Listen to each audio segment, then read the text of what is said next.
এই প্রথম আমার ছাদ বাগানে জলপদ্ম লাগালাম।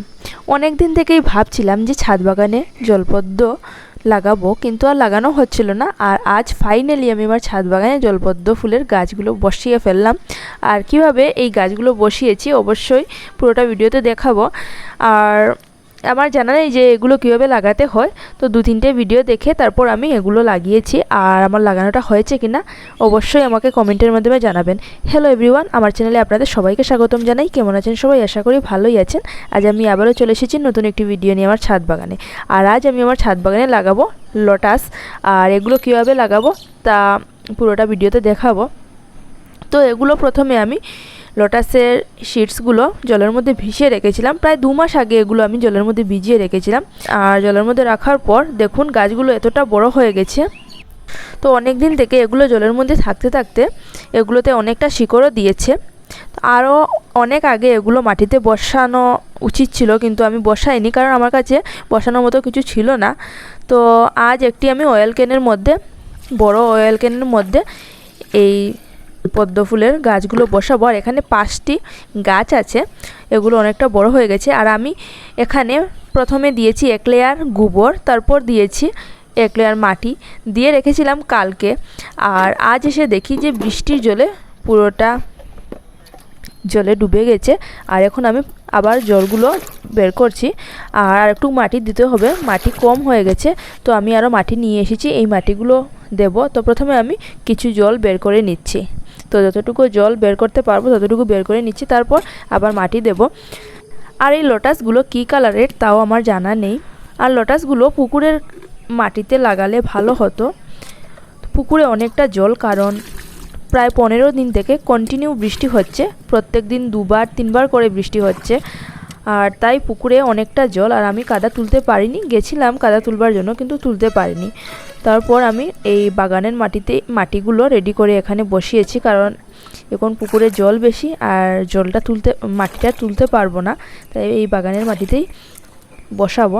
কাল আমি মাটিগুলো রেডি করেছি, কিন্তু আজ ভাবছি যে এখানে 5টা সিডস আছে, মাটিটা কম হতে পারে, তাই আমি আজ আরও কিছু মাটি এনেছি আর এই মাটিগুলোও দেবো। দেওয়ার পর গাছগুলো বসাবো। তো গাছগুলো দেখুন অনেকটা শিকড় হয়েছে। আর এগুলো 2 মাস থেকে, প্রায় 2 মাস হয়ে যাচ্ছে, 2 মাস থেকে এই টবের মধ্যে থাকতে থাকতে এগুলো সবগুলো পাতা শুকিয়ে যাচ্ছিল আর সবগুলো পাতা পচে যাচ্ছিল জলের মধ্যে থাকতে থাকতে। তো এখন আমি এই দেখুন মাটিগুলো একটু ভালো করে কাদা বানিয়ে নিচ্ছি, মাটিগুলো ভালো করে হাত দিয়ে গুঁড়ো করে নিচ্ছি, তারপর আমি এগুলো ঢেলে দেব। আর এই দেখুন জলটা বের করেছি, কিন্তু পুরো জলটা বের করতে পারিনি। আর এখন এই কাদাগুলো দিয়েছি, এই দেখুন আরও কাদা দিয়েছি। দেওয়ার পর এগুলো সমান করে দেব মাটিটা।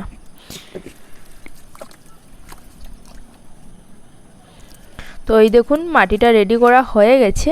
আর এখন এখানে 5টা গাছ আছে, কিন্তু 5টা গাছই একসাথে হয়ে গেছে। তো এখন একটি একটি করে এগুলো বের করব, কারণ সবগুলো একসাথে হয়ে গেছে।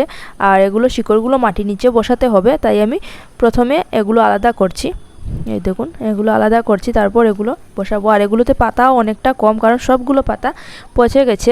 পাতা অনেকটা ছিল, কিন্তু পাতাটা পচে যাওয়ায় এখন পাতাগুলো কমে গেছে। তো এই দেখুন আমি সবগুলো গাছ আলাদা করছি।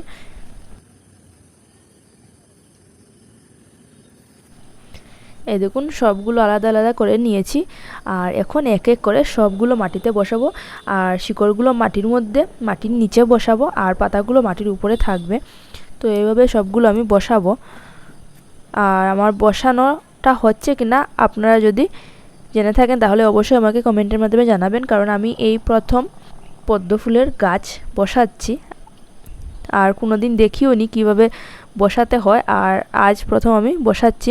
তো এই দেখুন এইভাবে আমি এগুলো শিকড়গুলো মাটির নিচে দিচ্ছি, আর পাতাগুলো মাটির উপর থাকবে। আর এটার মধ্যে জল থাকায় বসাতে অনেক অসুবিধা হচ্ছিল, বসাতে পারছিলাম না, কারণ জলের জন্য শিকড়টা মাটির নিচে যাচ্ছিল না। আর জলগুলো বের করতেও পারিনি সবগুলো। তো এই দেখুন এক এক করে সবগুলো আমি মাটির নিচে বসিয়ে দিচ্ছি। আর আপনারা যদি কেউ জেনে থাকেন যে পদ্ম ফুল গাছ মাটিতে বসানোর কতদিন পর গাছে ফুল আসে আমাকে জানাবেন। আর এই দেখুন কথা বলতে বলতে সবগুলো গাছ আমি মাটিতে বসিয়ে দিচ্ছি। তো এই দেখুন সবগুলো বসিয়ে দিয়েছি আর কয়েকটি পাতা আমি উপর দিকে তুলে রেখেছি। আর এখন এটার মধ্যে জল দিয়ে ভর্তি করতে হবে। তো আমি সাইড থেকে এভাবে জলটা দিচ্ছি যাতে মাটিটা উপর দিকে না ওঠে, তাই এভাবে জলটা দিতে হয়। দেখেছি ভিডিওতে এভাবে নাকি জল দিতে হয়, তো আমি তাই এভাবেই দিচ্ছি জলটা। এই দেখুন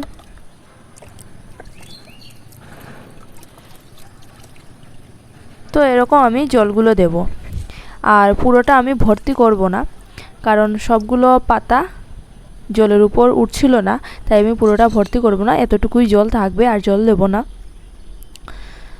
আর এখন মাটির মধ্যে অনেকগুলো পাতা আছে সেগুলো তুলব, কারণ একটির সাথে আরেকটি লেগে আর এগুলো মাটির মধ্যে বসে আছে, তাই আমি এগুলো তুলে দিচ্ছি এইভাবে। আর তুলতে গিয়ে শিকড়গুলো উঠে আসছিল, তাই আমি ভাবলাম যে আর পাতাগুলো তুলব না, যেগুলো উঠেছে সেগুলোই থাকবে আর বাকিগুলো নিচেই থাক। আর যখন নতুন পাতা দেবে সেই পাতাগুলো উপর দিকে উঠবে আর এতটুকুই পাতা থাকবে। অনেকগুলো পাতা মাটির মধ্যে লেগে আছে, অতটুকুই আমি তুলতে পেরেছি। তো এই দেখুন, আর আমার পদ্ম ফুলের গাছগুলো লাগানো হয়েছে কিনা আমাকে অবশ্যই কমেন্টের মাধ্যমে জানাবেন, আপনারা যারা জানেন। তো আজকের মতো আমার ভিডিওটা এখানেই থাক, আগামীকাল নিয়ে আসবো নতুন একটি ভিডিও। আর আজকের আমার এই ভিডিওটা যদি আপনাদের ভালো লাগে তাহলে আমার পাশে থাকবেন আর আমার চ্যানেলটি সাবস্ক্রাইব করবেন। Happy gardening.